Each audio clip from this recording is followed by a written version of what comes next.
Hello and welcome to another episode of Earth911's Sustainability in Your Ear. And today we're talking with an innovative paper and fiber manufacturing company, Sustana Group.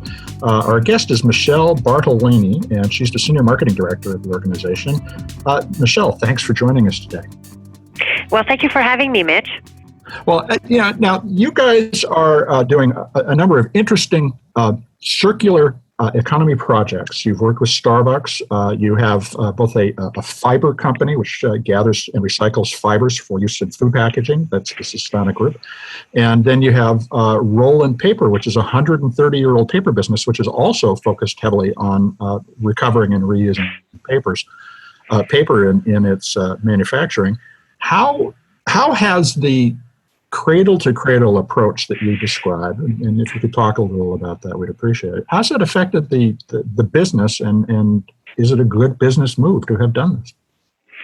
Well, I would say the business move is actually more and more in demand more than ever in the past couple of years. I think we're definitely in a good position. We started the recycled paper on the Rolland side of our business, which is definitely all about commercial paper and fine specialty papers. We started doing recycling in 1984, and you can imagine back then the perception of recycled paper, where today it's actually more and more in demand. It actually looks like a virgin white paper, but it's made with 100% recycled papers. So majority of the recycled content, the fiber, is from office sorted paper. And on our other mill, our fiber mill, we started in 2014 having the recycled pulp, where we actually take most of the recycled fibers from sorted office papers, but we also not only limit ourselves from that, we also recycle cartons and cups. Especially cups, they have one of the best fibers in them. And the reason we're able to do that is we've invested in a very high technology, proprietary technology that enables us to remove the polyliner of some of the packaging, the cups and food packaging for hot stuff that we put inside. Right. So we're quite unique in what we do.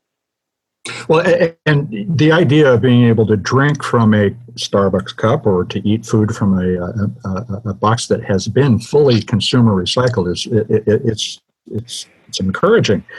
How has the embrace of sustainability changed Sustana's business performance? I mean, one of the things we often hear is it doesn't pay dividends, or at least people make that assumption. But you all are clearly thriving in this environment. Yeah, I would say we have 400 employees in Canada and US, so we are definitely thriving as an organization. We are privately held. It's a business that is growing. We've acquired recently Starbucks as a major customer. We have a lot of other big names that are in the pipeline at the moment, trialing out some of our fiber for their packaging solutions. What it is that's driving this market more than ever is the consumer, who's asking these end users. And I'm going to give you an example like McDonald's, which we've seen in the media saying that they're going to have recycled content in all their packaging by 2025. You have Starbucks as well making announcements for their end users saying that by 2022 they will have recycled content in their cups. And this, I would say, bandwagon has just taken off for us, to be honest. Well, no, you do a great job also of doing annual reporting about the impact you have in your manufacturing and across your supply chain. And can you talk a little about how much water, for instance, you're saving and how much energy compared to using virgin materials? Yeah, so we definitely believe in transparency. Both our mills have had a life cycle assessment by a professional firm, a third party that has assessed our environmental footprint. And I have to say, on our paper side, I'm very proud to say that we use alternative energy, which is called biogas. And that type of alternative energy is really an 8-mile pipeline from a garbage dump, and we actually capture 100% of the methane being released from the garbage that's decomposing, and we convert that into energy to power our paper plant.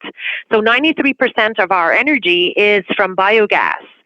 That Wow. allows us to really lower our carbon emissions in terms of when we do the production of our paper.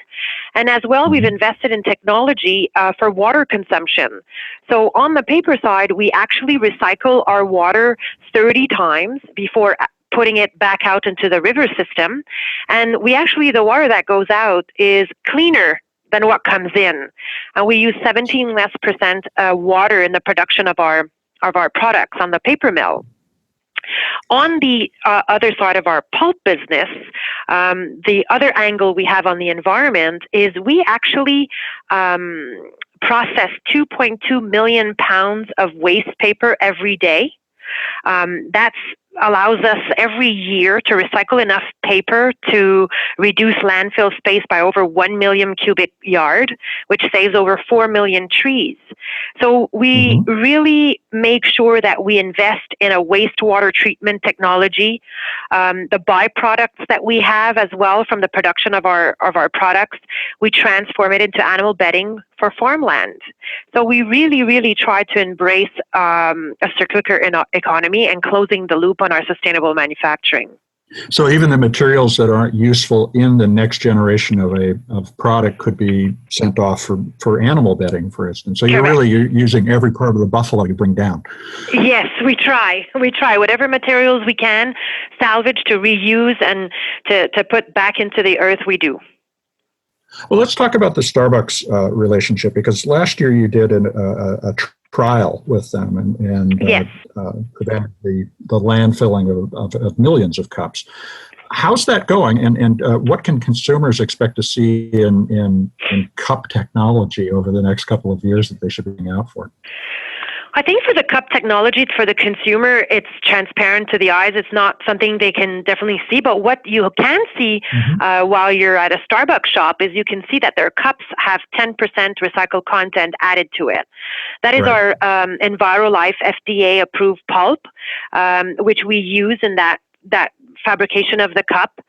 What we do is we work with different suppliers along the chain. So we've worked with three different suppliers: that the paper mill that fabricates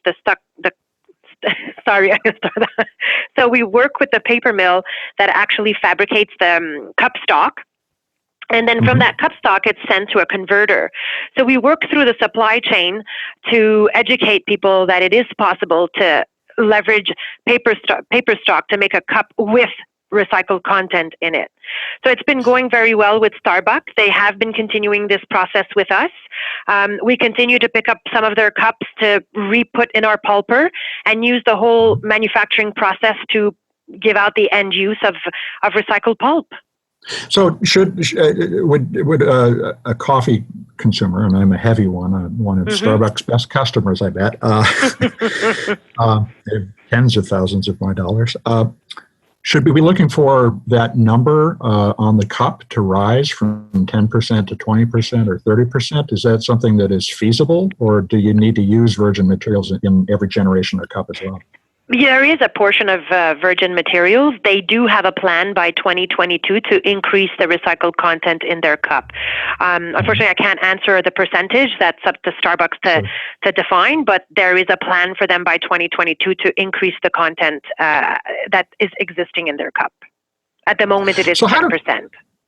So how do consumers find, for instance, Rolland paper that's 100% recycled? What should they be looking for, and how should they ask for it? That seems to be, like you said, the most important element here is communicating it through the various distributors so that they select these kinds of products and we get more of them in the market. I agree with you, definitely. So a lot of our information can be found on our website on RollandInc.com. or SustanaGroup.com. Most of our papers are sold through a distributor to the printer. So that's just the chain. We do not sell directly as a paper company, Rolland. What the consumer can do for any annual reports or marketing or designs or catalogs or books is simply work with their merchants or their printers to request 100% recycled paper, which is Rolland in our Enviro line. In terms of the pulp, we can ask the end user, like Starbucks, ask their converter to speak to their paper mill where they buy their cup stock to make the cup to have recycled content. So that's how the discussion would be started. So we're talking about the ability to track and to understand our impact as a consumer. How do you see technology playing a bigger part? You're publishing your annual reports, your both the life cycle impact analysis and your general sustainability report. How do you see disseminating that information more broadly so people can make these decisions, or do you think that that's really where we need to go? Yes, I agree. Definitely. I think educating the end user or the end consumer is very important. The product does exist. There is a way that we can definitely change our society today by making these requests from where we buy our products from and asking a little bit more of the questions. For us, what I've done as the marketing director for the Sustana Fiber in Rolland is really what I'm doing is putting out this information on our websites, on social media, going to any events to present our positioning ourselves in certain, industries or getting people to understand that this exists. It is possible. We have a tangent result from our paper, from our fiber that we make. And I thought as well, if you're going to be a sustainable organization, it was very important for us to have a sustainability report. And one of the things that I wanted to do is align with the SDGs. And for us to be aligned with the global SDGs is putting us in a different level playing field compared to other pulp and paper mills. And where we align with in the SDGs is definitely, being an innovative manufacturer. We do give back to the communities we work in, especially hiring a lot where we are, our mills are. We hire a lot within our community. And of course, responsible consumption, where we've put in place some programs to, especially with two other councils, the Denver Council and the Wisconsin Council, where we have asked them to put separate bins to collect cups and to collect paper, to bring them back to our facilities so we can reuse that fiber to produce more fiber. So it avoids to go in a landfill. So one of the ways that consumers might be able to drive this is to reach out to their municipal leaders and seek to get these kinds of extra bins. Correct. And that's what we've done with the Denver Council and with the Wisconsin Council. So you mentioned the local nature of the production. Does sustainability scale when you have to ship it halfway across the world in order for somebody to reuse it? Or do you expand regionally in order to create more locally driven fiber capture and recycling? So one of the sustainability of so we have wet lap. So our FDA pulp or our EnviroLife pulp is wet lap. It is not dry. So we do have a limited radius that we can cover. Most of the mills are within the region of our Sustana Fiber, which is in De Pere, Wisconsin. So a lot of the mills are already in that area where they produce a lot of the food packaging, the cups, cartons. So we are within the radius of that manufacturing facility. In terms of our paper, in terms of shipping, we ship our paper across Canada and US.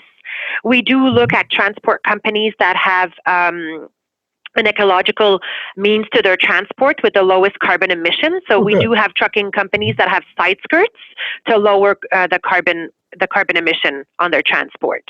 Good. So you're really thinking about the entire supply chain. That's fantastic. Yes.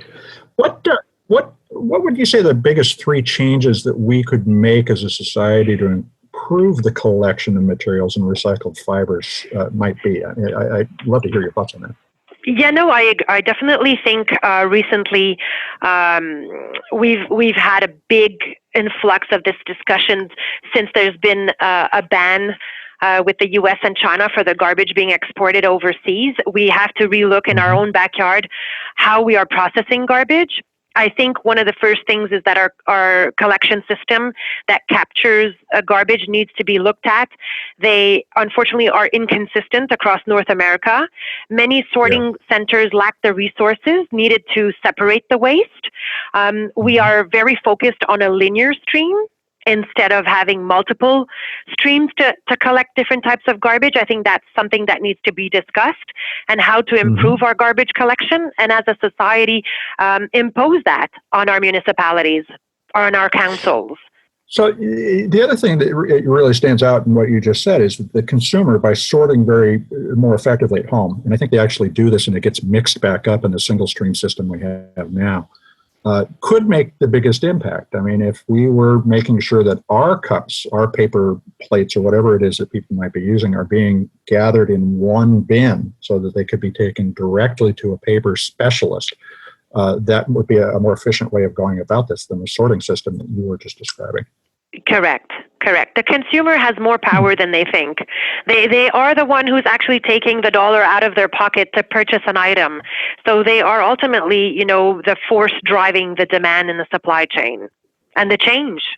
The power of the consumer is really, it's so important that we understand that we do drive the decisions that businesses make. And it's great to see that Sustana has embraced this circular thinking. What's next in the next year for Sustana that we should be keeping an eye out? Are there new products or new partnerships that you would like us to watch for? Yeah, I think the product is definitely relatively new on the marketplace. I definitely think that we could keep our eye out for new partnerships for bigger companies than Starbucks, and that we are in discussion with and are trialing our product. So very excited where we're going for the future. Fantastic. And I just wanted to say that the consumer cannot forget that together we can make the change of the discourse of creating a systematic change, and it makes truly a difference. Together we can create that closed loop fiber future. That's great. And do please keep us up to date on what you're doing. We'd love to have you back to talk about it more as this continues to evolve. Thank you, Mitch. I really appreciate your time and for having me today. Well, thank you. That's Michele Bartolini. She's the Senior Marketing Director at Sustana Group, and you can find them at sustanagroup.com. Sustana is spelled Sustana, and there's a wealth of information there to check out. And of course, we'll be checking in with Sustana in the future. Thanks, Michele. We will be back with another episode of Sustainability in Your Ear soon. I'm Mitch Ratcliffe. Thanks for your attention today, folks. And do remember, you can make a difference. We'll talk soon.